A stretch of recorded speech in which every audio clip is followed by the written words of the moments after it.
Sachal news network की videos में खुशामदीद। नाजरीन, वीडियो से मुतालिक अपनी कीमती राय का इजहार कमेंट बॉक्स में ज़रूर करें और चैनल को सब्सक्राइब करें।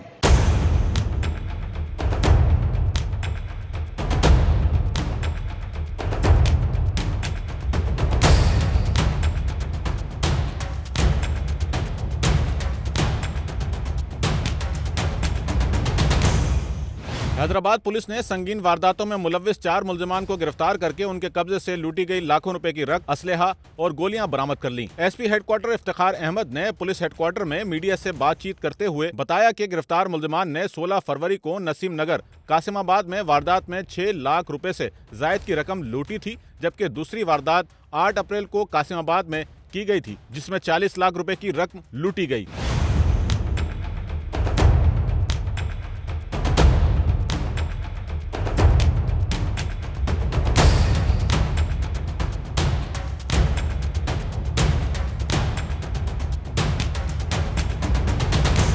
पुलिस ने तफ्तीशी अफसरान पर मुश्तमिल टीम तश्कील दी, जिसने मुताद्दिद संगीन वारदातों में मुलव्विस 4 मुल्जिमान अल्लादाद जरदारी, वर्द अली, नवाज, अकबर नारेजो और अब्दुल हकीम को गिरफ्तार करके उनके कब्जे से मजमूई तौर पर 36 लाख रुपए की रकम बरामद करके उनके कब्जे से 4 पिस्तौल भी बरामद कर लिए।